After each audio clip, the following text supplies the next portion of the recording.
नमस्कार। आप सभी को हमारे चैनल में हार्दिक स्वागत है। आज हम पढ़ाने जा रहे हैं सूर्यकांत त्रिपाठी न्यूरोलॉजी के कविता भिक्षुक। इसके हम व्याख्या करेंगे। तो आइए जानते हैं इसमें क्या लिखा है। यहाँ पे भिक्षुक जो है यानी कि जो लोग बहुत ही गरीब होते हैं, जिनके परिवार होते हैं या किसी किसी के परिवार नहीं होते हैं, लेकिन उन लोगों को जो काम का कोई एक माध्यम नहीं होता है, कोई काम नहीं कर सकते हैं, कोई वृद्ध हो जाते हैं तो उनको काम नहीं मिलता। ऐसे लोग जो होते हैं उनको खाने पीने की बहुत ही दिक्कत आ जाती है। तो ऐसे समय में उन लोगों को भिक्षा मांगना आवश्यक हो जाता है। तो ऐसे जो भिक्षुक होते हैं उनकी जो दया है, जो दीनता है, उस स्थिति के बारे में यहाँ कवि ने लिखा है।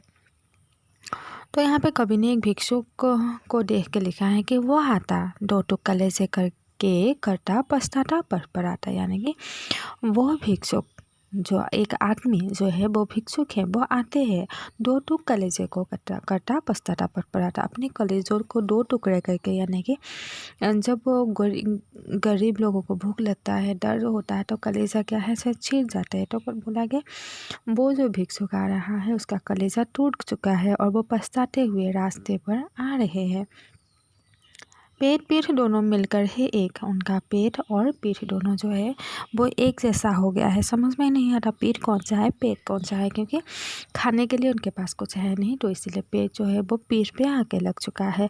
चल रहा लकोटिया तेग, वो अपनी लकोटी के बल पे वो जा रहे हैं जैसे तैसे, मुट्ठी भर दाने को भूख मिटाने को।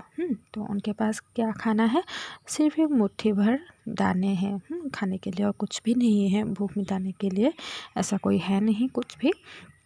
मुंह फटी पुरानी झोली को फैलाता, और वो अपने मुंह को फैला देते हैं, फटी पुरानी झोली को फैलाता।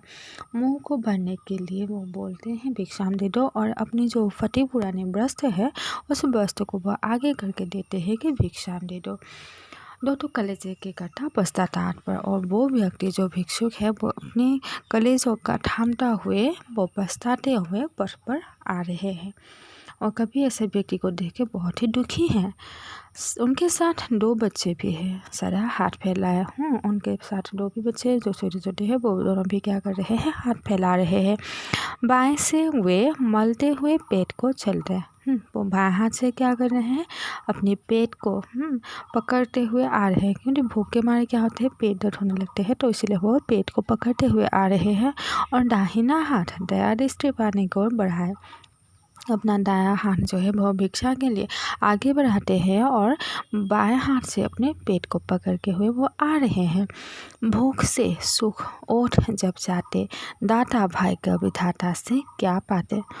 जब वो भूख से तर जाते हैं, उनके होठ जो है वो सूख जाते हैं, और भाई का विधाता से उन्हें क्या मिलता है, कुछ भी नहीं मिल रहा है। वो भूख से बहुत ही आतुर है, घोर आंसू के पीकर रह जाते हैं। जब उन लोगों को कुछ भी नहीं मिलता, विधाता ने, भगवान ने उन लोगों को कुछ भी नहीं दिया है, जब उनको खाने के लिए कुछ नहीं मिलता है, तो वो अपने आंसुओं को, दुख को पी के वो रह जाते हैं। छाट रहे जूठी पत्तल वे सभी सड़क पर खड़े हुए, और झपट लेने को उनसे कुत्ते भी हैं और एक खड़े हुए। यहाँ पे क्या है, चाट रहे हैं वो किसी जूठे, जैसे कि हम खा के फेंक देते हैं, तो ऐसे जूठे जो भी चीज़ें हैं वो सड़क पर फेंक दिया जाता है, और वो भिक्षु जो है उन खाद्य को खा रहा है। और ऐसे समय में कुत्ते भी वहाँ पे खड़े हुए होते हैं, और जैसे ही वो लोग खाना खाने के लिए लेते हैं उनसे जूठे खाने को, तो उसी समय कुत्ता आके उनके हाथों से वो खाना लेके चला जाता है। तो कैसी दशा होगी एक भिक्षुक की, कैसे दशा होगी, जिससे कि उनको खाने के लिए नहीं मिलते हैं। वो बार बार हाथ फैलाते हैं, अपने पेट को पकड़ते हैं।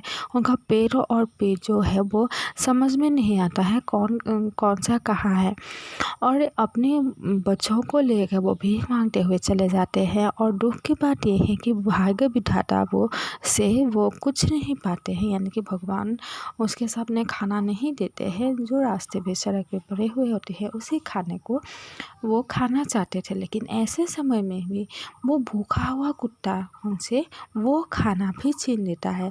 तो कितना दर्दनाक परिस्थिति होगा, वो स्थिति कैसे असह्यकर वेदना होगी, उसी को कविता ने कवि ने व्याख्या रूप से यहाँ पे वर्णना किया है कि भिक्षु की जैसी दशा कैसी होती है, जो कि उनको खाने तक नसीब नहीं होता, भूख के मारे क्या क्या करना पड़ता है वही यहाँ पे दिया गया है। धन्यवाद।